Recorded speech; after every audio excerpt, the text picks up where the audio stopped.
Ang nag-iisang Comics reader. Nalaman na nga ng Orc Chief na si Kuruk ang plano nila Aaron at nung naglaban na ang dalawang leaders ng bawat panig ay muntikan pang masuntok ang mukha ni Aaron. Kabanata 3. Nakapunta na nga sila sa Black Forest na nasa teritoryo ng Bran. Ang iniisip lang ni Aaron ay si Kuruk, ang orc na sumakop ng isang kastilyo at ginawa itong kanyang taguan. Dahil sa pinutol niya lahat ang mga daanan ng supply ng kanilang pagkain ay alam ni Aaron na magdurusa sa gutom ang teritoryo ng Bran pagkalipas lang ng ilang taon. Kaya sinisigurado na ngayon ni Aaron na aalisin niya ang ugat ng kanilang mga problema. Iniulat na ng isang sundalo kay Aaron na may nahanap silang grupo ng mga kobold skirmishers. Tinanong na nga ni Aaron kung ilan at ang sagot ng sundalo na 5 grupo at tinansya rin nila na may humigit kumulang na 6 sa bawat grupo. Kaya tinawag na ni Aaron si Cheryl na pasimpleng lumabas lang sa kanyang tolda at may sinenyas si Aaron sa kanya. Napabuntong hininga pa ang babae na halatang napipilitan lang siyang lumabas. Sa pamamagitan ng kanyang mahika ay nakagawa na muli siya ng bolang apoy na tinatawag na Third Circle Fireball. Isinigaw pa niya na ang Third Circle spell na ito ay magkakaroon ng lakas na katumbas ng Fifth Circle na spell. At pinalipad na niya nga ang kanyang mahika papunta sa isang grupo ng mga kobold. Nagulat na lang ang mga ito sapagkat nasa likod na ng kanilang leader ang apoy.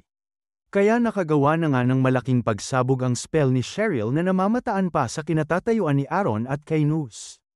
Pero nagrereklamo pa si Aaron sapagkat sinabihan niya raw na huwag gumamit si Cheryl ng kahit na anong mahika na mas malakas pa sa Third Circle spell dahil maaari nitong makuha ang atensyon ng emperador. Bilang tugon ay nang asar lang naman si Cheryl sa kanya. Kaya napapamura na lang si Aaron sa isipan niya dahil kung alam niya lang nagagamit si Cheryl ng spell na maliban sa piercing wind ay hindi niya na lang sana isinama ang kapatid niya.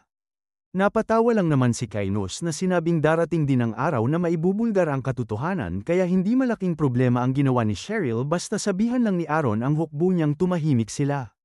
Sumang-ayon lang si Aaron at tinanong na lang kung nahanap na ba ni Kainos ang lokasyon. Na sinagot niyang nahanap na niya raw. Isang araw bago ang misyon ay pinag-uusapan nilang dahil sa mga halimaw ang kanilang mga kalaban ay naniniwala si Kainos na ang pinakamainam nilang gawin ay ipunta ang mga kalaban sa isang kanais-nais na lokasyon para doon sila kalabanin. Ang dahilan ng estratehiyang ito ay para mabawasan nila ang bilang ng mga masasawi. Sa tribo ni Kuruk ay meron silang humigit kumulang na 2,000 mga miyembro kaya kahit nasabihin nilang mananalo sila ay marami pa rin ang mapapaslang sa kanila sapagkat meron lamang silang 500 tauhan sa panig nila. Sinang-ayunan naman ng dalawa ang katwiran ni Kainos. Sapagkat sila rin daw ang sasalakay ay kailangan nilang maging maingat kung saan nila balak makipaglaban. Kaya ang una nilang gagawin ay gagamitin nila ang 100 mangangabayo para akitin ang mga orcs. Napatanong na lang si Aaron kung paano nila gagamitin na pain ang mga mangangabayo. Sapagkat mabilis daw sila ay hindi sila madaling mahuhuli at sa sandaling naakit na nila ang mga halimaw sa malapit na kagubatan ay maglalagay sila doon ng infantry platoon para ligpitin ang kalahati ng mga nagtipon na mga kalaban. Pagkatapos ay aakitin naman nila ang mga natitira sa ibaba ng burol, gagawa ng pader ang mga shieldsmen, at ipre-pressure ang mga halimaw sa lahat ng gilid para pilitin silang sumuko na lang.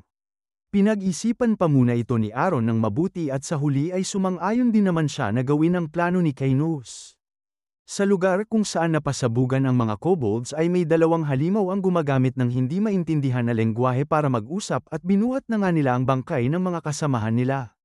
Napansin ito ng mga sundalo na agad na iniulat kay Aaron. Kaya sinabi ni Kainos sa kanya na ang mga orcs na may naitalagang pangkat para magmatsyag ay hindi lang mga normal na orcs at sa sandaling may mapansin ang mga ito na mali, malamang ay maghahanda na sila para makipaglaban. Kung ganoon ay bakit hindi na lang nila hulihin ang mga halimaw at gawin nilang alipin? Nagtaka na nga si Aaron sa mungkahi ni Kainos. Naniniwala rin daw siya na magiging kapaki-pakinabang ang mga halimaw sa dungeon development na tinutukoy ni Aaron. Kaya nakaisip na nga ng magandang ideya ang Doc. Pero napatanong na lang siya kung susundin ba ng mga halimaw ang utos ng isang tao na katulad niya? Sapagkat narinig niya raw na sinusunod lang ng mga ito ang mga utos na nanggaling sa mga dragons o katumbas na halimaw. Nagpawis lang si Kainos na sumagot na ang species ng orcs ay sinusunod nila ang utos ng sinuman na may napakatinding kapangyarihan. Kaya ngayon ay pag-iisipan na lang muna ni Aaron ang ideya ni Kainos dahil ayaw niyang magkaroon ng mga hindi kinakailangan na kamatayan dahil sa kasakiman niya. Sumang-ayon lang naman si Kainos at ngayon ay tinanong na niya kung sisimulan na ba nila. Inutusan na nga ni Aaron si Cheryl na kumuha siya ng 200 sa hukbo at mag-istasyon sila sa kakahuyan. Si Romel naman ay magsisimula na silang gumawa ng mga pormasyon kasama ang mga shieldsmen sa likod ng mga burol. At si Kainos ay maghihintay sa tuktok ng burol. Sisiguraduhin niya raw na gagawin niya yun. Inilabas na nga ni Aaron ang kanyang espada at nagbigay na siya ng utos na sumulong na sila. Sa kabilang dako naman ay abalang kumakain lang ang isang orc at naghihingalo pa ang nagbigay sa kanya ng ulat na naririto na raw ang mga tao. Kaya idinura niya ang kanyang kinakain at tinanong ng orc chief na si Kuruk kung nasaan sila na sinagot lang ng katribo niyang orc na nasa Black Forest sila. Ang unang sinabi lang ni Kuruk ay lumabas na ang mga duwag na nagtatago sa likod ng mga pader ng kanilang Kastila at idineklara pa niyang mamamatay na sila. Inanunsyo na niya nga sa kanila na naririto na ang mga duwag na papaslangin at lulusubin nila.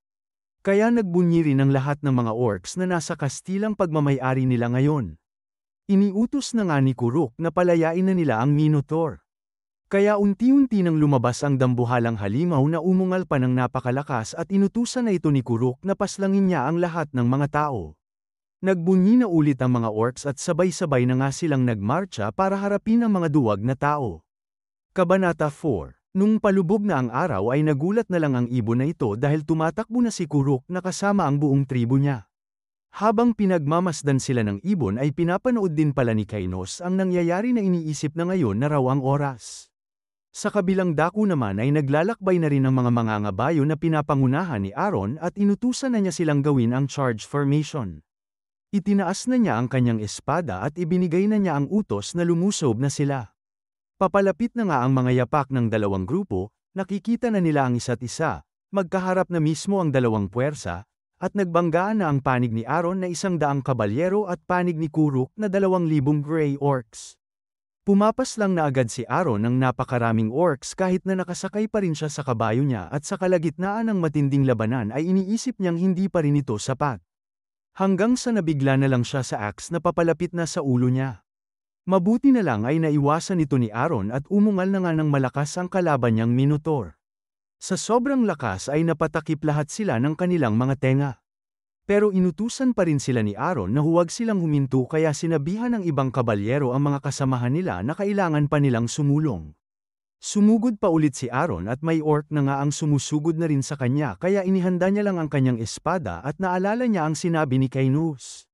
Kaya inikot niya ang kanyang espada at imbes na gamitin ng patalim ay ginamit niya na lang ang kanyang espada para paluin ang mga orcs. Naisip na ulit ni Aaron ang Black Forest kaya inutusan na niya ang mga kabalyero na umurong sapagkat napakarami na ng mga kalaban. Nagtaka na lang ang mga orcs kung bakit biglaan na lang na inaatrasan sila ng mga kalaban nila. Kaya mas lalo pa silang nagalit na gusto nilang paslangin ang mga tao at nag-umpisa na rin na tumakbo ang Minotaur para habulin ang mga tumatakbong kabalyero. Ipinagbigay alam na ng isang kabalyero na sinusundan sila ng Minotaur kaya sinabi ni Aaron na siya na ang bahala sa kalaban at ipagpatuloy lang nilang tumakbo sa burol. Pumupunta na nga si Aaron sa kabilang direksyon ng mga kasamahan niya at halata pa sa kanyang mukha ang kanyang kaba. Nakahanda na nga ang atake ng Minotaur na tatama na sa isang kabalyero pero mabuti na lang ay nakaabot si Aaron para atakihin ang Minotaur. Napalipad na lang ang Minotaur dahil sa lakas ni Aaron at bumagsak na ito sa lupa. Nagulat na lang ang mga kabalyero sapagkat wala nang malay ang Minotaur na humahabol sa kanila. Iniisip lang ni Aaron na hindi man lang sinunod ng mga kabalyero ang iniutos niya kaya inutusan niya na lang si Arthur na itali ang Minotaur at itago ito sa kagubatan. Bigla na lang na nagtaka ang kabalyero kung hindi ba ito papaslangin ni Aaron? At ang sagot lang sa kanya ni Aaron ay dahil sa may pakinabang pa ito mamaya. Kaya walang nagawa si Arthur kundi sundin lang ang utos niya. Hanggang sa isinigaw na ng isa sa kanila na paparating na ang mga orcs at andito na nga ang mga halimaw na hindi makapaghintay na pumaslang ng mga tao. Pero bigla na lang na may nagliwanag sa kalangitan at yun ay dahil sa mga bolang apoy na pababa na sa kinaroroonan ng mga orcs at napasabugan na nga ang mga halimaw. Pero iniisip pa ni Aaron na walang ingat na tinatamaan ni Cheryl ang mga kalaban. May isang orc ang nagagalit nang tinitignan sila Aaron at yun ay si Kuruk na sinabing ipaghihiganti niya raw ang napaslang niyang mga kapatid. Habang patuloy pa rin na tumatakbo ang mga kabalyero ay inutusan na ni Kuruk ang mga katribo niya na huwag nila silang patakasin. Nang may biglang tumama sa ulo niya na nagpagulong-gulong pa kay Kuruk paatras. Yun pala ay dahil sa pader na ginawa ng mga shieldsmen at inaayos na nga nila ang kanilang pormasyon kaya walang magawa ang mga orcs kundi manatili na lang sa kinaroroonan nila. Nung huminto na ang mga shieldsmen ay nagbigay daan pa sila kay Aaron at ipinagbigay alam na niya nga kay Kuruk na napapalibutan na sila pero bibigyan niya pa rin sila ng paraan para mabuhay. Yun ay ang labanan ng dalawang leaders kung saan ang matatalo na panig ay magiging alipin. Pero hindi naniniwala si Kuruk na tutuparin ni Aaron ang sinabi niya kahit na alam ng orc na mamamatay silang lahat kapag ipipilit nilang makipaglaban. Kaya isinusumpa ni Aaron ang pride niya bilang isang kabalyero at sinabihan niya ang orc na isumpa rin nito ang pride niya. Pero sinabi pa rin ni Kuruk na walang pride raw ang mga tao kaya naasar na lang si Aaron na sinabing kalimutan na lang nila ang negosasyon kung ganun. Naghanda na nga na naman ang mga shieldsmen kaya sumang-ayon na lang si Kuruk kay Aaron basta tuparin niya ang pangako niya. Nung humarap na nga ang dalawa sa isa't isa ay mas naunang sumugod si Kuruk na pinagbantaan na mamatay na si Aaron. Kabanata 5. Nung tumama na ang atake nito ay nagulat na lang ang orc sapagkat madali lang na umiwas si Aaron. Kaya mas lalo pa itong nagalit at inindayog niya na naman ang sandata niya na iniwasan lang muli ni Aaron. Habang iniisip ang kanyang katawan na pinagpala ng isang dragon sapagkat kahit na hindi niya perpektong makontrol ang kanyang katawan ay mas nauuna pang mag-react ang katawan niya sa atake ng orc. Tinawag lang siya ni Kuruk na isang hamak na tao pero halata na sa mukha ni Aaron ang kanyang pagkaasar. Kaya itinanim niya ang kanyang espada at sinabihan ang pighead na kailangan niyang maturuan ng leksyon. Pero sinigawan siya ni Rommel na sinabing hindi dapat tinatapon ng isang swordsman ang kanyang espada. Ang sagot lang sa kanya ni Aaron ay huwag daw siyang mag-alala dahil tuturuan niya lang daw ng leksyon ang kumag na ito. Tinawag lang ni Kuruk na marangal ang ginawa ni Aaron kaya itatapon niya rin ang kanyang sandata. Samantalang ang iniisip lang ni Rommel ay kahit na malakas si Aaron ay meron siyang malaking kawalan kapag makikipaglaban siya ng walang espada. Sapagkat ang mga orcs ay malayong mas malakas kumpara sa pangkaraniwan na taong nasa hustong gulang. Nauna na ngang umatake si Kuruk at papalapit na ang mga kuko nito kay Aaron pero abala lang si Aaron na sinusuri ang kalaban niya. Nagtataka na lang siya kung ganito ba talaga kabagal ang mga orcs. Sapagkat nag-focus lang siya sa kanyang mga mata at ngayon ay nagtataka na lang siya kung kaya niyang tanggapin ang isang suntok. Naging kamao na nga ang kamay ni Kuruk at agad nang napakalapit ang kanyang kamao sa mukha ni Aaron. Nung halos tatama na ito ay bahagya lang na iniwas ni Aaron ang mukha niya at napaatras na lang siya. Habang iniisip na tulad nga ng inaasahan niya ay hindi ganun kasakit ang suntok ng orc. Kaya ang iniisip na lang ng mga kabalyero ay ano na lang ang mangyayari kung magiging alipin sila dahil sa natalo ang kanilang Panginoon. Sinabi na ni Kuruk na gagawin niya raw na mga alipin ang mga tao at maraming beses na niyang pinagpag ang kanyang dibdib bilang panunuya. Pero pinapatahimik lang siya ni Aaron hanggang sa bigla na lang na bumilis ang kilos niya at agad na lang siyang napunta sa itaas ni Kuruk.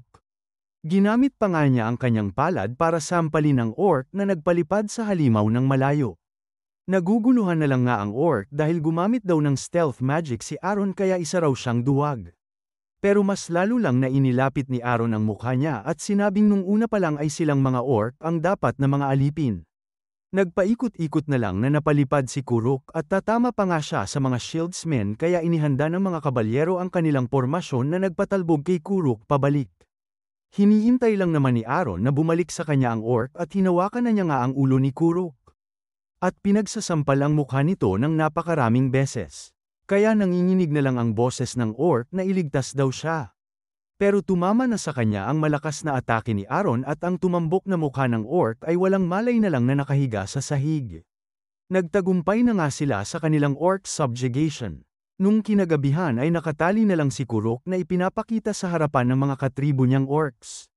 Ipinagbigay alam na nga ni Aaron sa kanila na hindi niya raw sila papaslangin pero sila ay magiging alipin ng mga tao. Na para bang walang naintindihan ang mga orc sa sinabi niya pero ipinagpatuloy pa rin na sabihin ni Aaron na simula ngayon ay magiging alipin na sila na magbibigay ng mga serbisyo sa teritoryo ng Bran. Bibigyan pa raw niya sila ng karapatan na mangaso sa malapit na kagubatan at bibigyan niya rin sila ng pagkain kapag tagumpay nilang nakumpleto ang mga misyon nila. Pero kapag meron man ang isa sa kanila ang magkakaroon ng intensyon na magrebelde ay papaslangin niya silang lahat. Wala pa ring maintindihan ang mga orcs kaya naasar na si Aaron na sinabing kapag wala silang isasagot ay magiging kamukha nila ang nabugbog sarado na mukha ni Kuruk. Kaya nagsalita na nga ang mga orcs na makikinig na raw sila sa mga salita ni Aaron. Ngayon ay para mag-reflect daw sila sa kanilang mga ginawa ay kukunin daw nila Aaron ang mga pagkain sa imbakan ng mga orcs. Nakabalik na nga sila Aaron sa kanilang teritoryo at nagkakaroon pa ng masayang sigawan ang mga mamamayan dahil sa tagumpay ng kanilang Panginoon. Kumakaway lang naman si Aaron sa kanila at inutusan na niya si Rommel na ilabas na ang mga orcs. Sa pamamagitan ng portal ni Cheryl ay isa-isa na nilang pinapunta ang mga halimaw sa Frozen Land. Ginamit na nga ni Aaron ang Great Sword Arts, Piercing Wind para hiwain ng maraming beses ang isang bundok. Kaya nanginginig na ang mga orcs dahil sa kapangyarihan na nasaksihan nila at sinabing lumuluhod na raw sila sa dakilang kapangyarihan ng dragon. Sinabi lang ni Aaron na itaas na nila ang mga ulo nila at itatak nila sa kukote nila ang nangyari sa bundok na yun at alamin din nila ang lugar nila sa mundong ito. Sa sumunod na araw ay nakaluhod na si Kuruk kay Aaron na sinasabing pipigilan niya raw ang mga kapatid niyang naghahanda na maghimagsik. Sinabihan lang siya ni Aaron na kapag may kahit isa man lang na orc ang gagawa ng gulo ay pupuksain niya ang buong species nila. Lumapit naman si Kainos na pinuri si Aaron sapagkat kinuha niya talaga bilang mga alipin ang mga orcs. Ang tugon lang ni Aaron ay parang kinikilala nila siyang dragon kaya napadali lang na sundin nila siya. Ngumiti lang naman si Kainos sa sinabi ni Aaron na dragon at biglang nagseryoso ang kanyang mukha na tinanong kung alam daw ba ni Aaron na hindi pinapatawad ng mga dragon ang mga nagpapanggap sa kanila. Ang sagot lang naman ni Aaron ay hindi niya naman daw sinabi na isa siyang dragon sapagkat nagkaroon lang ng maling pagkakaintindi ang mga orcs kaya hindi niya na lang sinabi ang totoo. Napahalakhak lang si Kainos at sinabing yun pala ang rason kung bakit natatakot ang mga orcs sa kapangyarihan ni Aaron. Naalala lang naman ni Aaron ang dating may-ari ng katawan niya sapagkat ang kapangyarihan naman pala ng dope niya dati ay halos may kukumpara na sa isang dragon pero wala lang siyang ginawa. Naguluhan lang naman si Kainos sa sinabi ni Aaron pero huwag na raw siyang mag-alala at ibahagi niya na lang ang balita sa iba sapagkat magkakaroon sila ng pagpupulong tungkol sa lahat ng ito sa susunod na oras. Kaya sumang-ayon lang naman si Kainos. Napapaisip na lang si Aaron sa orihinal na Doc Aaron sapagkat meron naman siyang kapangyarihan na protektahan ang mga mamamayan ng kanyang teritoryo.